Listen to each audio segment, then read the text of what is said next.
Demorou, mas finalmente estou aqui com o Silmarillion, do grande J.R.R. Tolkien, né? Esse daqui é o segundo vídeo da minha série nesse canal sobre a obra do J.R.R. Tolkien, né? O autor do Senhor dos Anéis.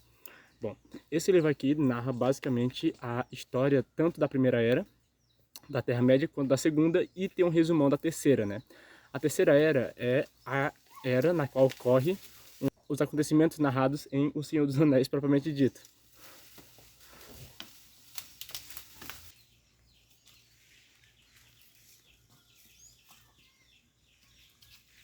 E a Primeira Era é basicamente a história as primeiras histórias da Terra-média, né? A história tanto da criação dela, quanto dos primeiros dramas, das primeiras histórias, dos primeiros contos, dos primeiros acontecimentos que se deram ali no reino de Arda, né? Na Terra-média.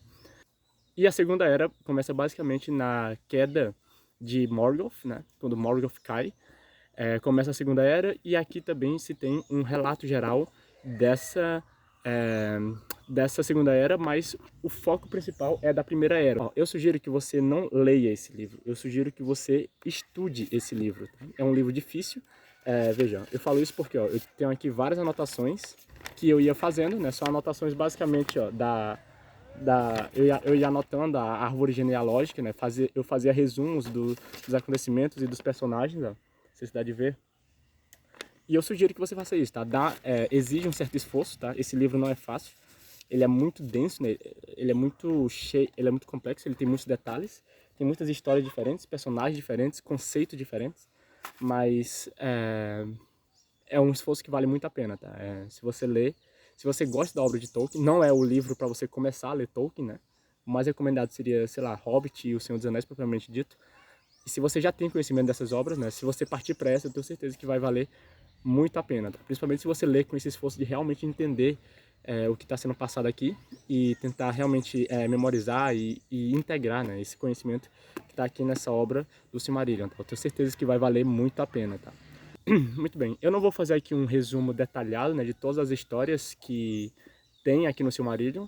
É mais um resumão geral mesmo, até porque são muitas histórias, né? Não é apenas uma história que vai do começo ao fim com a narrativa, o enredo.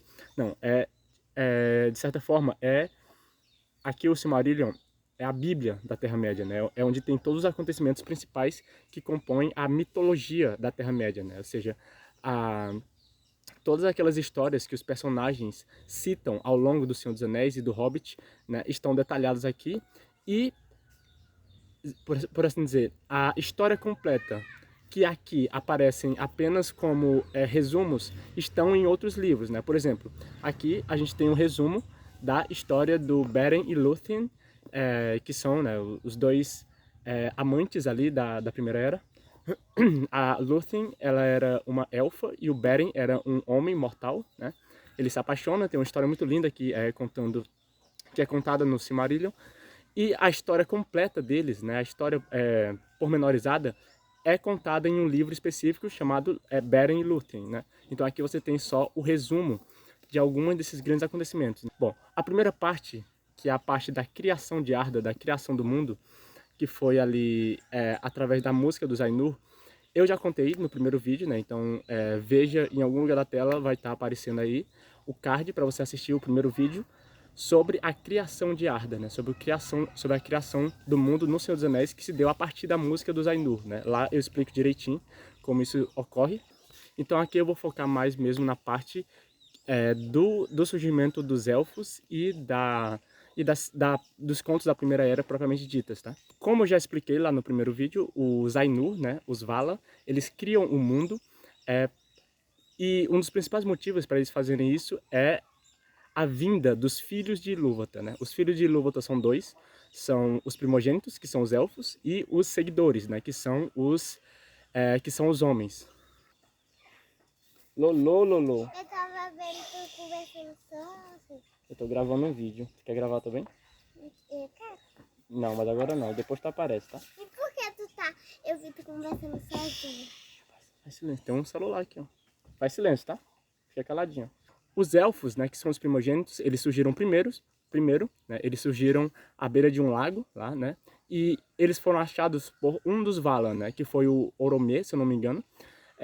ou Oromia, eu não sei a pronúncia correta direito, mas eles foram achados por esses elfos e aí começou a grande jornada, né? Que foi quando os elfos saíram da Terra-média e rumaram para o norte, né? Foram para o norte em busca da Terra dos Valar, né? E aí tem toda uma narrativa, né, sobre a grande jornada, sobre a jornada dos elfos, porque alguns dos elfos, né, seguiram os Valar, né? Atenderam ao chamado dos Valar rumo ao oeste, mas outros ficaram para trás, né? E aí, aqui começa um pouco da confusão desse livro, né? Porque os elfos que foram para a terra dos Valar, eles são chamados de Calaquendi, enquanto que os elfos que não atenderam o chamado dos Valar são chamados de Morikendi. Não vai triscar aí não, senão... E essa é a divisão primária dos elfos, né? Aqueles que seguiram os Valar e os que não seguiram os Valar. E mesmo entre aqueles que seguiram, né, você tem algumas denominações, né? Você tem os Vanir, né, que são aqueles que mais apreciam os Valar e mais os adoram, por assim dizer. Você tem os Noldor, que é os que têm mais participação na Terra-média, nos acontecimentos da Terra-média, que são aqueles mais ligados à arte do ferreiro, né, a arte de construir coisas, né? Eles são engenheiros, né? Eles são elfos muito ligados à arte de construir, né, de fazer coisas, né, muito ligados ao Valar Aulier, né, que é o Valar da Terra. Outra denominação são os Teleri, né? Os Teleri, entre os Calaquendi, foram aqueles que mais se demoraram para ir para a terra dos Valar, e alguns deles, inclusive, ficaram para trás. Nessa jornada, inclusive, um dos primeiros reis a seguirem para o oeste foi o Ingui, e ele ficou para trás porque ele conheceu uma Maia, que era a Melian, e através da junção desses dois, eles formaram um dos maiores reinos da Terra-média, ali daquela época, que foi o reino de Doriath, né? Que vai ter, inclusive, uma grande importância futura na história da Terra-média. Tá? Então é basicamente assim, com essa jornada para o oeste, que começa todo o drama aqui do Silmarillion, né? Todo o drama da Terra-média e das histórias que viriam posteriormente. E o nome Silmarillion, né, ele é uma referência a três joias, né, que foram três joias criadas por Fëanor, que foram as Silmarils, né? As Silmarils, elas foram joias que conseguiram, através das quais Fëanor conseguiu aprisionar a luz das árvores a luz das árvores de Valinor, né? Por quê? Uma das Valar, né, que era a Vala da natureza, ela criou duas árvores que continham uma luz primordial muito preciosa, né, que era a luz de Valinor, né, eram elas que ditavam o dia e a noite de Valinor, e Fëanor, né, que foi o mais habilidoso dos Noldor, né, o mais habilidoso dos elfos da linhagem dos Noldor. Ele conseguiu aprisionar a luz das duas árvores dentro dessas joias, né? E no futuro essas joias teriam uma grande participação nas histórias da Terra-média, né? Por quê? Morgoth, né, que é o Melkor, né? Eu falei lá no primeiro vídeo que Melkor, ele é o grande vilão da Terra-média, né? Ele é o grande vilão das histórias do Tolkien, porque ele se revolta contra a criação, ele se revolta contra a criação de Ilúvatar, e aí ele propõe, né? Ele quer criar coisas para si próprio, né? Ele almeja criar coisas para si próprio diferentes do pensamento de Ilúvatar. E portanto, quando ele vê a luz das árvores, né, quando ele vê as duas árvores, ele se apaixona por elas e portanto ele tenta destruí-las, né, e ele consegue efetivamente, né, ele consegue destruir as duas árvores, consegue sugar a luz delas. Após isso, a luz das duas árvores só resta nas três joias, nas Silmarils, né? Mas Melkor também consegue roubar essas três joias ocasionalmente, mata também o pai do Fëanor. E com isso ele consegue obter todo o controle, né, da luz primordial de Valinor, né? Ou seja, a luz que antes estava nas árvores e depois apenas nas joias ficou totalmente sob a posse de Melkor. E Melkor põe essas joias na sua coroa. Né? E aí, a partir disso, começa todo o drama de retorno à Terra-média, né? Lembra que eu falei que os elfos tinham ido para o oeste, né? Eles tinham ido para o oeste para atendendo ao chamado dos Valar, né? Mas depois eles voltam buscando as Silmarils, né? Porque depois que o Melkor, né? Depois que o Morgoth roubou as Silmarils, ele voltou para a Terra-média, né? E aí os elfos, a comando do Fëanor, voltou também para a Terra-média, né, em busca, né, buscando ali retornar, né, reaver as suas joias. Mas não só Fëanor e os seus seguidores vão para a Terra-média, né, o Fingolfin, que é outro, que é um meio-irmão, que é meio-irmão do Fëanor, ele também vai para a Terra-média e com ele vários dos elfos, a maioria, eu diria, dos elfos lá de Valinor também voltam para a Terra-média. Tá? E aí eles começam a fazer seus reinos lá, né? Começam a estabelecer seus reinos, seus impérios, seus domínios. Começa a se dar vários acontecimentos e a sina que tinha sido programada, né? O drama que tinha sido programado começa a ocorrer ali na Terra de Beleriand, né? Na Terra-média. O Fingolfin, ele fica mais ali no Reino do Sul, no Reino do Norte. O Fëanor, ele fica mais ali na região leste, né? E muitos dos elfos também vão para a região mais ao sul, né? E aí é nesse contexto que várias histórias se passam, né? A história de Túrin, Turambar, a história de Beren Lúthien, como eu falei.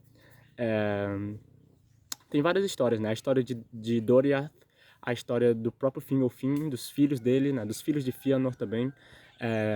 Fëanor, ele morre logo após chegar na Terra-média, mas antes disso ele faz um juramento junto com os seus 7 filhos, né, um juramento de que eles sempre perseguiriam qualquer um que tivesse em posse das Silmarils, né, porque somente eles reivindicavam a posse delas.